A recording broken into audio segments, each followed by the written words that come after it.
Okay, so welcome to Brown Bag History for October 16th, 2024, Revelstoke Mythbusters. And as we start, we acknowledge that the land around Revelstoke and on the Columbia River and its tributaries is the Snipes homeland and traditional territory. We acknowledge the ties of the Secwepemc, the Okanagan Nation Alliance, and the Ktunaxa to this land. We acknowledge our use and inhabitation of this land sacred to these four nations. We respectfully honor their traditions and culture.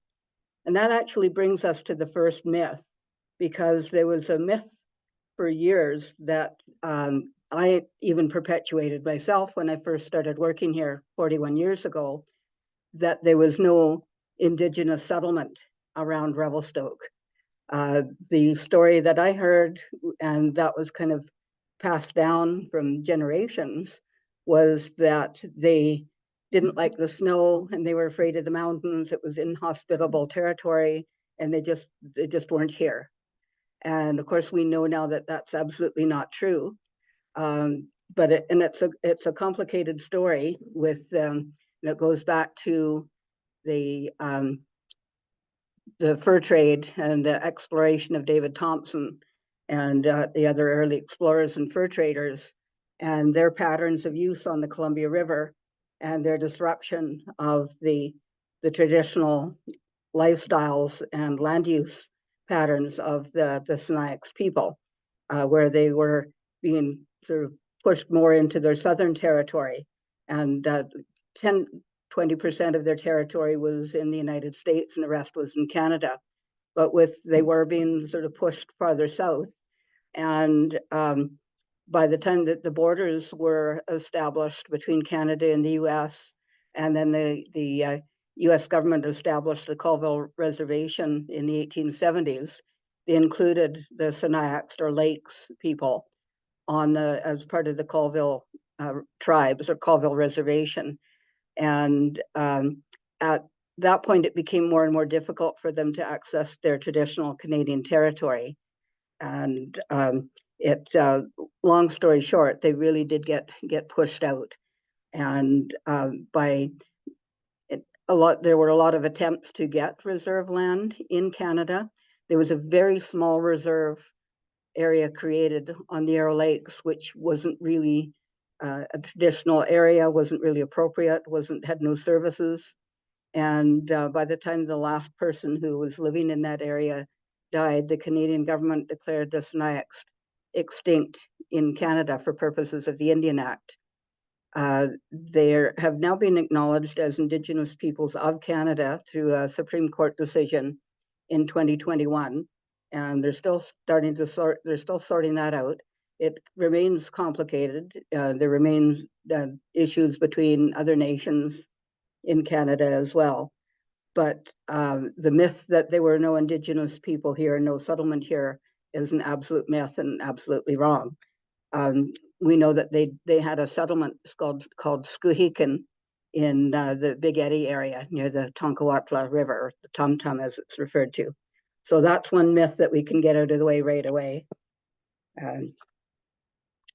Another one that I just find really interesting is when the explorer David Thompson was in this area and exploring the Columbia River in the early 1800s. He had to find a new path to get to access the Columbia River, and headed out from Jasper and went over the Athabasca Pass in January of 1811. If you can imagine traveling middle of winter over Athabasca Pass, it was a pretty brutal trip. And when they were traveling, they actually saw this huge track that really made them wonder what it was that they were seeing. And from his own journals, this is January 4th, 1811. Up this river is the canoe road to pass to the Canoe River on the west side, the mountains, and so down to the Kootenay River. It is also by this stream that is opposite us that the large animal so much spoken of as haunting about here was seen, and supposed to be the mammoth. So there they were in the Athabasca Pass in the middle of winter, deep, deep snow, and worried about seeing woolly mammoths. And then January 7th, 1811, he says, I saw the track of a large animal, has 4 large toes, about 3 or 4 inches long, and a small nail at the end of each. The ball of his foot sank about 3 inches deeper than his toes. The hinder part of his foot did not mark well. The hole is about 14 inches long by 8 inches wide, and very much resembles a large bear's track. It was on the rivulet in about 6 inches of snow. And he says, one man, a Cree, has asserted that his grandfather told him he saw one of those animals in a mountain pass where he was hunting, and that on hearing its roar, which he compared to loud thunder, the sight almost left his eyes, and his heart became as small as an infant's.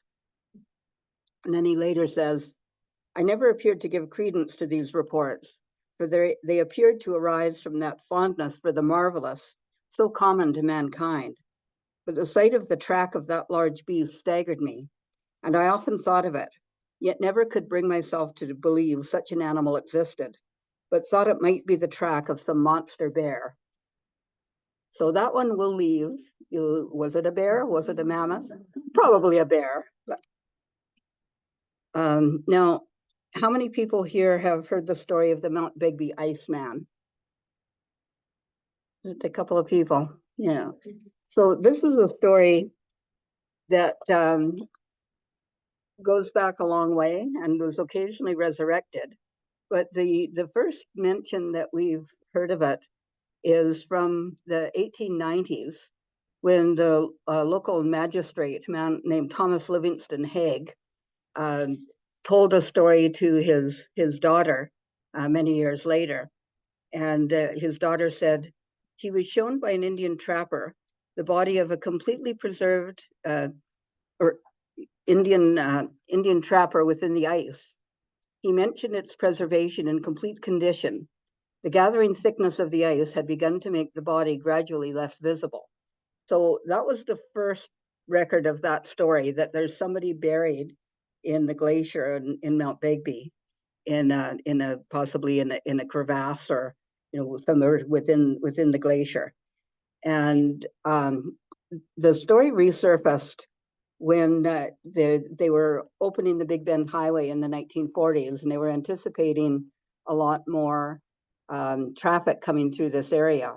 So I think the Arvid Lundell, who was the newspaper editor, got the idea that this was a good story to sort of bring back. And every now and then it would sort of resurface in other newspapers and press across the country as well. And so there were several versions of it. This one is quite hilarious. I just reread this yesterday from the Montreal Standard on March 23rd, 1940. And his version was that it was somebody who was looking for the pass through the Selkirks. And I don't know how he got from the Selkirks to Mount Begbie and got stuck in the ice, but that's his version. That one's completely unlikely. We can entirely rule that version of it out. Other versions say that it was an Indigenous man who was traveling through or exploring the area and got caught in a storm and died, and was covered by the glacier. Other stories is that it was a fur trader or explorer, and other stories have it as a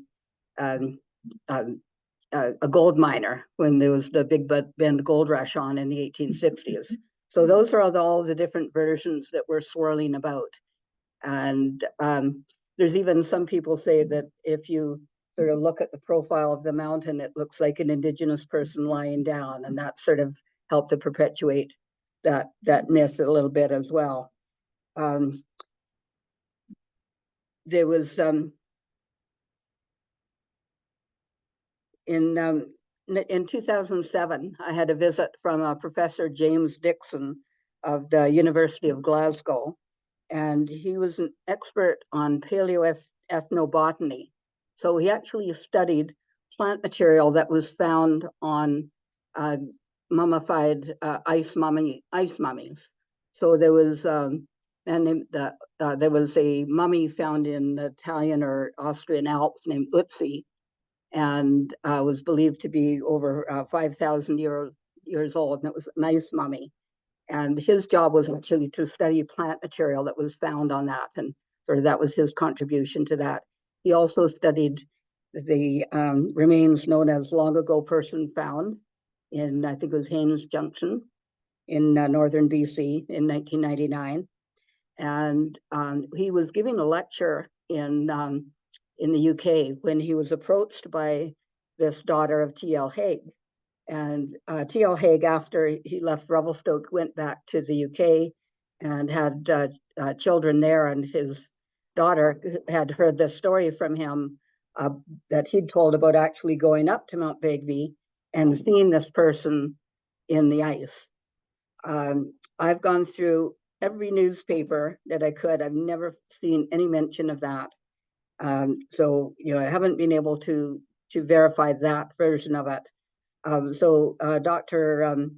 Dixon came here in 2007, and we spent a delightful day together going through all of the accounts that we had in the archives. Most of them were this kind of account, these sort of newspaper retellings. And then he actually arranged for a helicopter tour over Begbie. And he determined that it's probably in the same realm as the Loch Ness Monster. So being Scottish, that's sort of his frame of reference. He personally didn't believe in the Loch Ness Monster, so that tells you what he thought about the Begbie Iceman as well. So this one, unconfirmed. He said that, based on the movement of glaciers, it's highly unlikely that there would be any remains that would have actually stayed there. So we can probably consider that one is a myth. But and it's funny, it hasn't, the story's not widely known now to people, but back in, say, 40s into the 60s, people still knew that story. So we're going to call the status of that one unlikely. So another story thing that I hear from people talking about the Chinese workers who worked on the Canadian Pacific Railway, there's a misunderstanding by some people that they worked on the entire railway all across Canada. And the fact is that they worked on the western section from Vancouver or Port Moody as far as Craigellachie, which is where the rails ran out. And that's where, and then they're met up from the construction coming from the east and met up at Craigellachie. So there were probably over 10,000 Chinese men who were brought over specifically to work on the railway. And of course, that's a whole other very long story. And I've done a lot of research on that as well. I've also heard a story that there was a life lost for every mile of track on the railway. And that one we absolutely can't confirm one way or the other. We know that there were a lot of deaths. From the newspapers that I read the newspaper out of Yale during railway construction, and it would talk about workers who had died. And none of the Chinese workers were ever named. And I used the vital events index of the provincial archives to look for births, deaths, and marriages. And I looked in there, and there were absolutely no Chinese deaths registered in the vital events register. The deaths were not recorded formally. Whereas if the newspaper mentioned a white worker by name who died, could look that one up and you would find it. So it wasn't the fact that they weren't keeping the records then, they were being kept. They just didn't include the Chinese workers. So the numbers of men who died, we really can't confirm that. I think we can assume that there were a lot. And in fact, after the construction of the railway, the Chinese Benevolent Society in Victoria sent men out to gather remains along the railway and take them back to Victoria, where the remains were sent back to China for burial. But that's another one that we just can't confirm those numbers. And of course, there's the completion of the Canadian Pacific Railway on November 7th, 1885 at Craigellachie, just west of Revelstoke. And in the 1940s, they had a little festival here on the July 1st weekend called Golden Spike Days. And there was always this story that it was a golden spike. It was not a golden spike, it was a regular iron spike. And there's parts of the spike were actually, it was removed, the official one was removed, and then they replaced it. And the one that was removed, they sort of chopped off little bits of it, and some of it was actually made into jewelry. And I've actually seen a piece of jewelry that was made from a piece of the spike from, I think it might have been a relation to George Stephen, who was at the 125th anniversary of the driving of the last spike back in 2010. But that one, it was not a golden spike.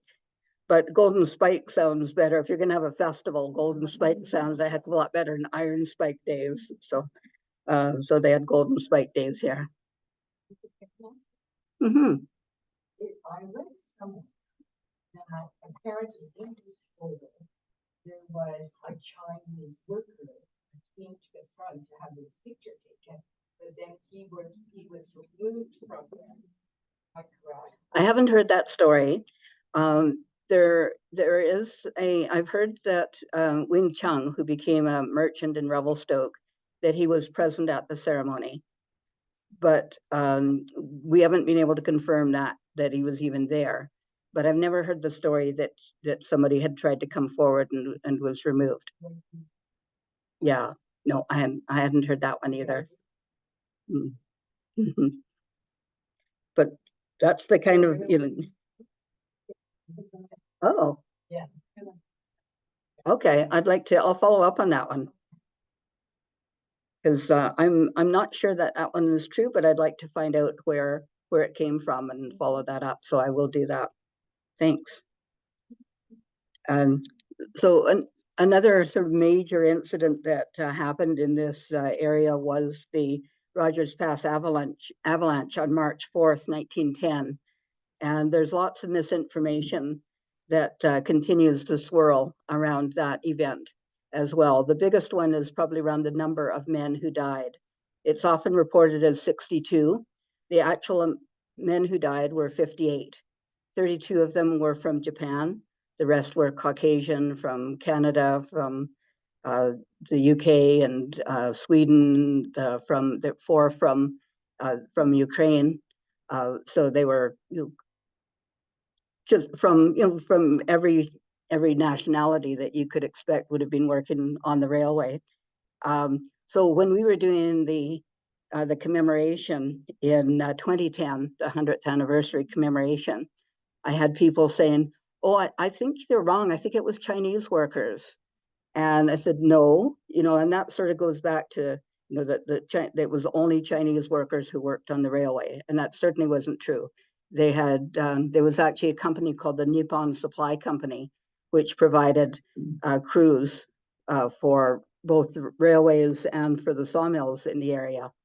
And so there were lots of Japanese people working in this area. And so that was another part of that myth as well. And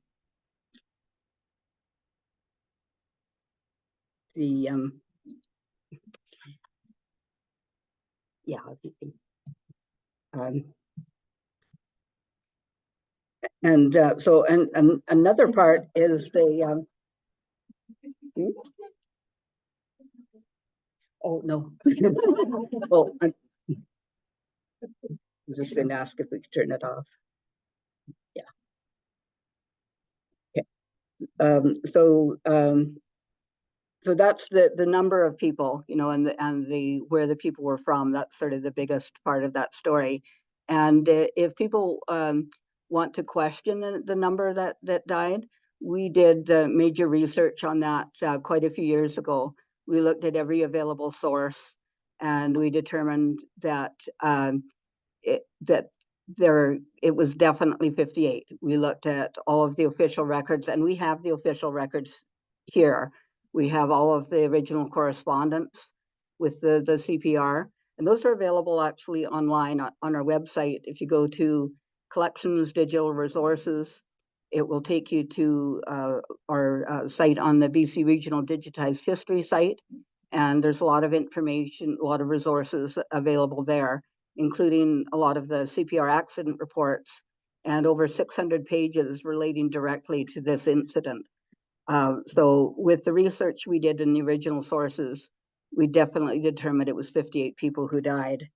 The other thing that really happens and becomes a source of some concern with that event is this photograph.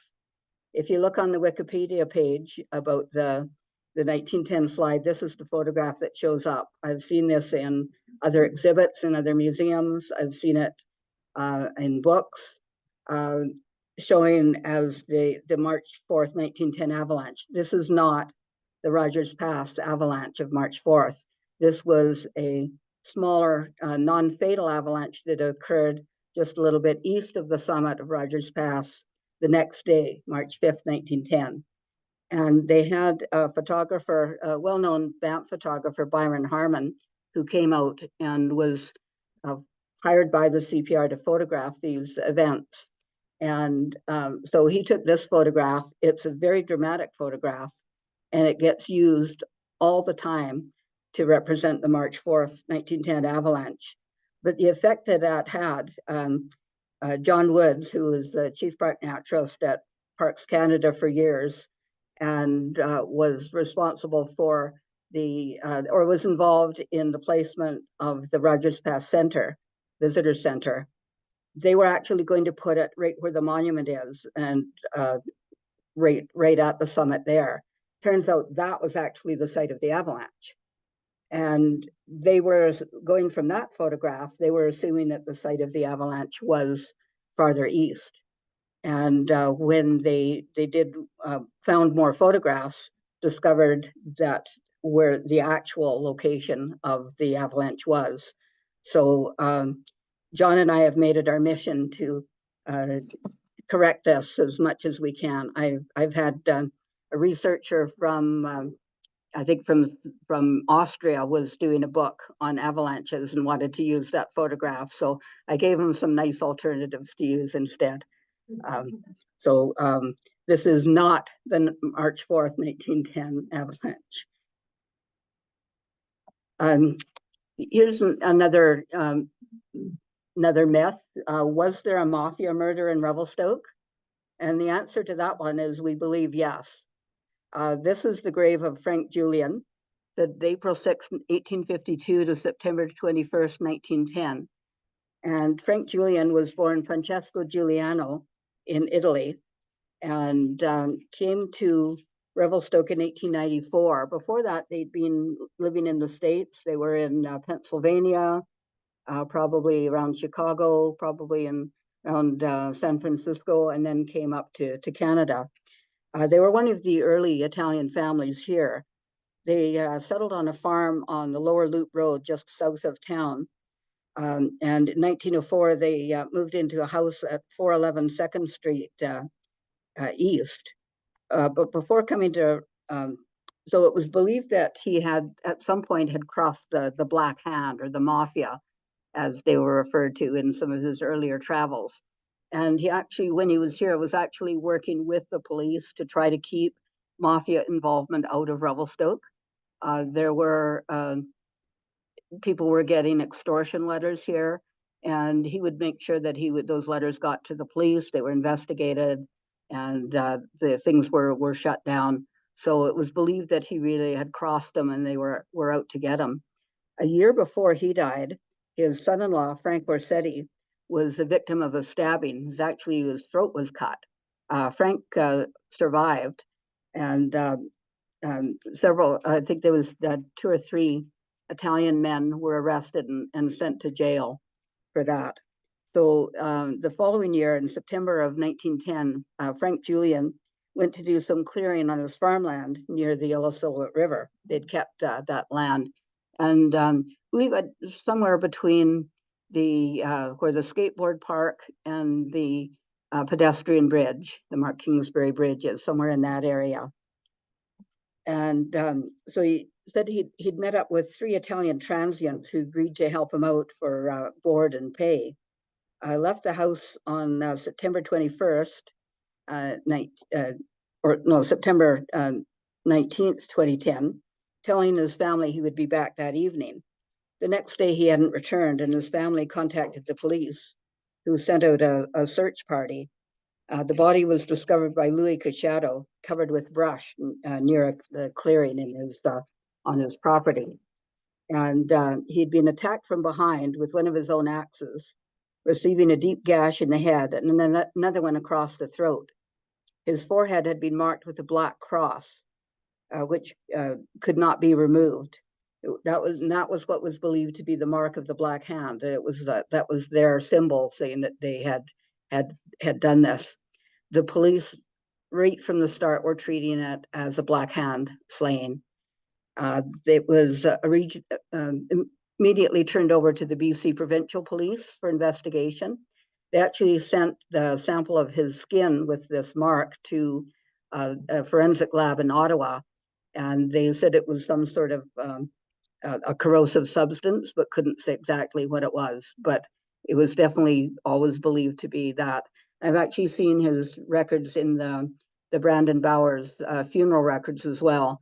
And right on his little file card, it says Mafia Slaying. So it was always treated by the authorities as a mafia murder. The murder was never solved. The 3 men who had planned to work for him were found and cleared.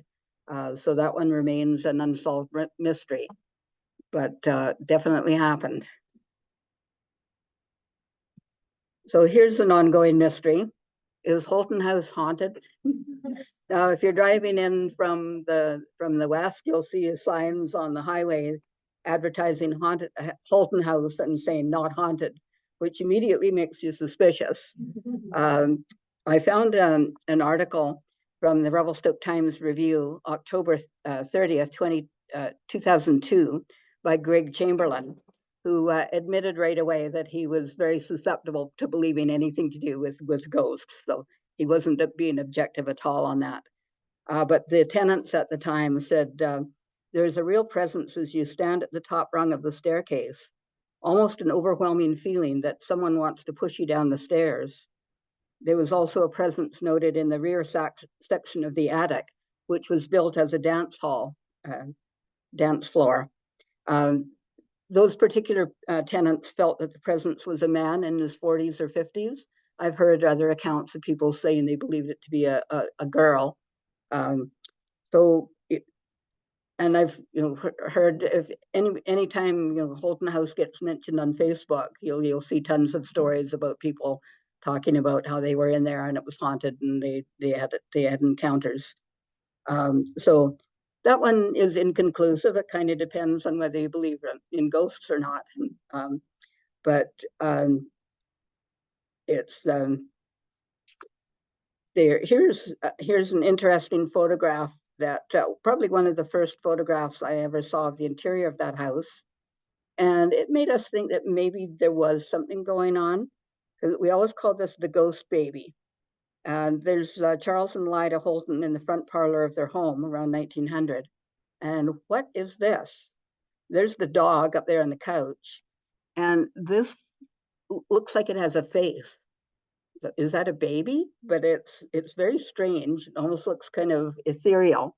So is that a ghost baby? I mean, we've always kind of had a little bit of fun with that photograph, not really being able to determine exactly what that is. Is it a little statuette, or is it, we've never been able to really tell exactly what's going on in that photo. And it's very light photo as well, so it's hard to get a lot of resolution from it. Did they have a baby? Yeah, they had two boys. So it could be a baby. It just is. It looks very strange the way it shows up in that photograph. But when you look at the original photograph, definitely looks like there's a face, but it's a rather odd face. So not quite sure what's happening there.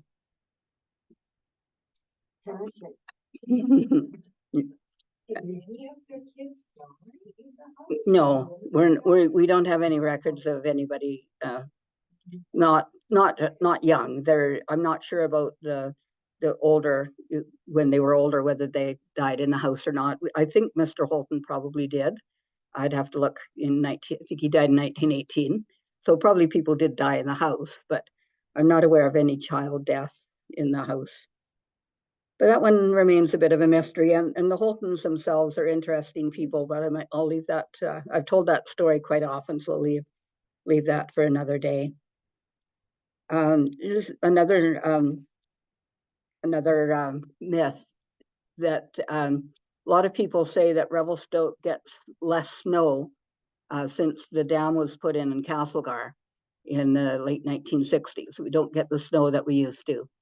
And I actually looked at the snowfall records for the years before and after the dam was put in, and they're pretty even. They're pretty consistent.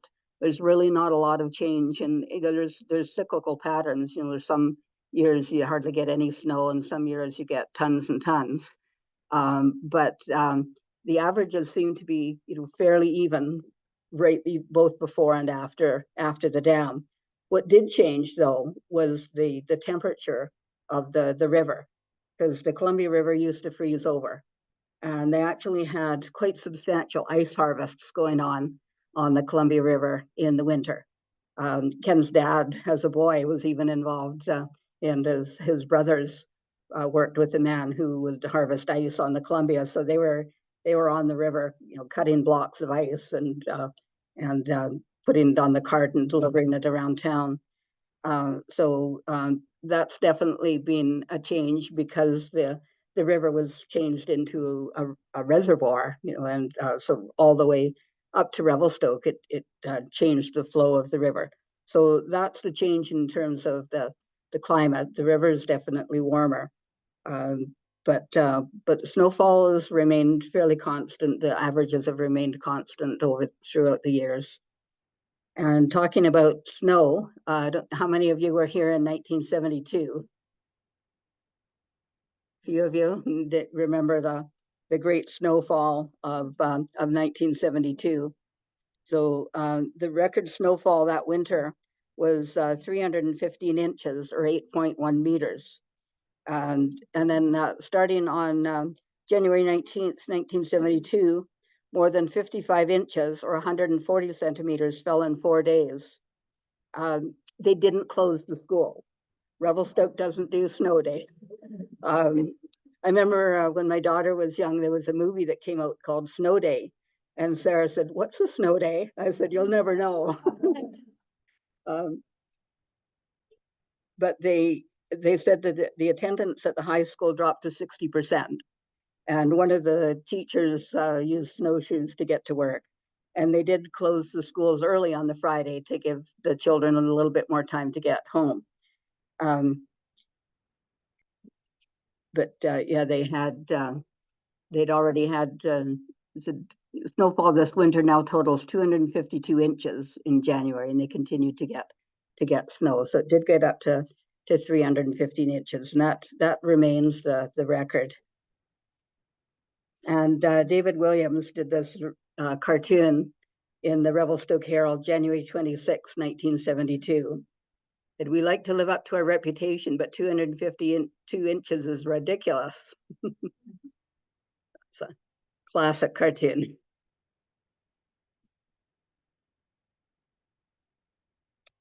Now, this is a story that I hear fairly often, and I've never been able to confirm or deny it. I just haven't found any evidence of it, but I've heard several different versions of it. And that's that a carload of whiskey, train carload of whiskey, ended up in Three Valley Lake. I've actually had divers contact me about wanting to go and dive and seeing if we had any information about where it would have gone off. And we've got a lot of the CPR accident reports. We haven't found anything about it in there. I haven't found ever any newspaper articles about shipment of whiskey going into the lake. So that one we just can't confirm. I also heard versions that it was Summit Lake and it was a whole train engine that's down in the lake and they were never able to pull it out. One person did tell me that there was a carload of beer that went into Griffith Lake and that was all removed, that they had the inspectors going and counting every single bottle as it came out of the lake. So that one I've never been able to confirm either. So this one remains a mystery. Is there whiskey in somewhere in Three Valley Lake? We can't confirm that. But then when I put the notice on the Facebook about this talk, said, you know, if you have any other myths, let me know. And somebody else told me they'd heard a story of their father had lived out at Three Valley, and they'd heard a story that the circus train had been coming into Revelstoke to do a performance, and the train got stopped.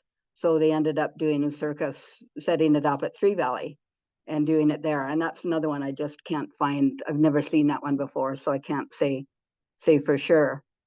And then actually another one, I didn't put any photographs of it, but the Three Valley Gap itself.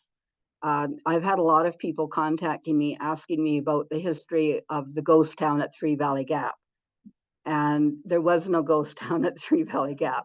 It was a created tourist attraction in the 1960s by the Bell family, and they've added to it over the years. They've done a really fabulous job with what they've done out there, and continue to add to it. But there was no settlement there. There was a settlement as you're going up the hill and around by where the little island is on there. There was a big sawmill there that opened in 1909 and operated for several years, and they had their own little village there. They had worker housing on the hillside and a company store, the Mundy Lumber Company. So that's where the settlement was. And then at the bottom of the hill where Rutherford Beach is, the Rutherford family had a little farm out there as well, and a gas station. But there'd never been any settlement at the east end of the lake until the Bell started Tree Valley Gap. I actually had an author, I think he was from Australia, contact me several years ago, and he said, "Can you please give me some information about the history of the village of Three Valley Gap?" Wanted to set a novel there in the early 1900s, and I said I wouldn't recommend that because there wasn't a village there in the early 1900s. Another one we hear is that there was a Japanese internment camp on Mount Revelstoke during the Second World War, and there was not. But there was an internment camp. There was a World War I internment camp on Mount Revelstoke for a short period of time in 1915, and most of the internees were Eastern Europeans. A lot of them were Ukrainians who were civilians, but under the War Measures Act, they were considered enemy aliens and were incarcerated across Canada I think there were a few thousand people who were incarcerated across Canada in several camps all across the country. And Mount Revelstoke had a lot of the camps were in national parks because they could be fully under federal control. So they did establish a camp on Mount Revelstoke. It was the prisoners arrived in September of 1915, and they were gone by December of 1915 because halfway up the mountain on Mount Revelstoke in September, is not a very good time to be working on the road construction. Mostly what they did was chop wood and shovel snow. So they shut that one down quickly. Most of the prisoners were sent to Yoho, or some were sent back to Vernon, where some of them had come from originally. But for a while, they actually had 200 prisoners and 50 guards on that camp. And I've done whole talks on this before as well. So, it's a more complicated story than I'm getting into now. But there was an internment camp there. During the Second World War, of course, there were a lot of family internment camps established in the Kootenays, Caslow, New Denver, Slocan, Lemon Creek, Greenwood, all through that area. They didn't have family camps here, but they had work camps between Revelstoke and Sicamous. So there were camps at Three Valley, Griffin Lake, Taft, Solsqua, and quite a few Japanese Canadians were interned there and were put to work on road work. So it was forced construction work, forced labor.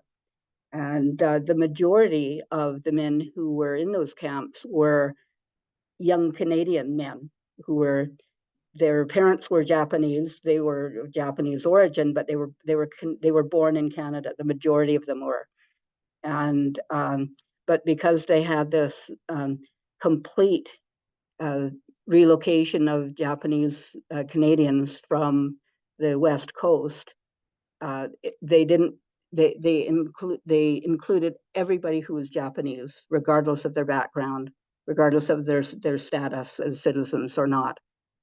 So that's why we ended up with young men there. So there were no actual family camps, but there were these work camps, and there were also probably up to 60 families that were able to come to Revelstoke as long as they got permission from the RCMP.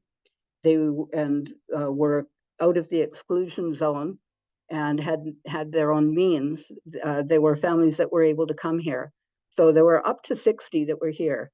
And at the time, the city of Revelstoke would not allow any Japanese citizens to live in the city limits.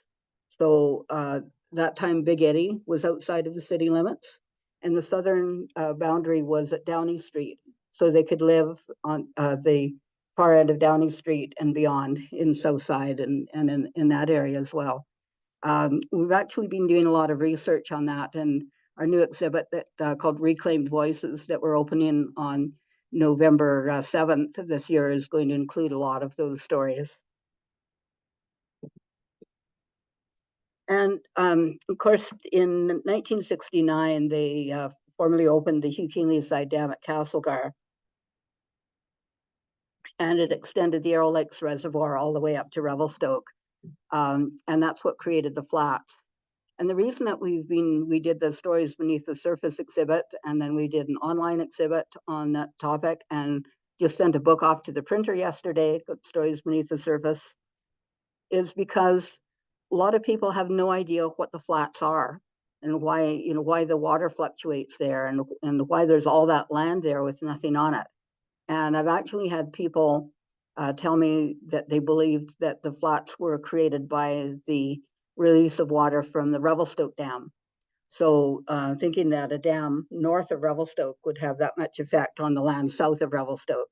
But a lot of that is because of, time and place. It was over 50 years ago, and the dam itself is 150 miles south of here. So it's hard to make that connection sometimes. So that's why we've really amped up our storytelling around that event, because it gets still quite misunderstood. When I get school groups in and I talk about, I said, what do you do on the flats? And of course, everybody has a story of what they do down on the flats, but had no idea that people used to live there, that there was all this farmland and all those families that lived down there. And so we talk about that. And when they do drawings afterwards, what did you learn today? I learned that people used to farm on the flats. So it's an important story to continue to keep alive. And there's a map showing some of the settlements south of Revelstoke. Another one I've heard a few times is that the Railway Museum was the site of the railway station. And that's more local, more recent people that have come here. That anybody who's been here for a while knows that where the station was and is. and that the Railway Museum has nothing to do with the station. There was never any railway operations there. So there, of course, is the actual original brick station. And on top of there is the CPR Hotel. It was built there in 1897 and was there until the 1920s.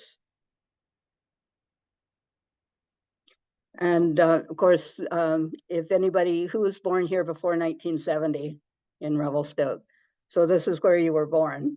And so if people say they were born in the meat department of Save On Foods or Cooper's Foods, as many of us still call it, that one is absolutely true.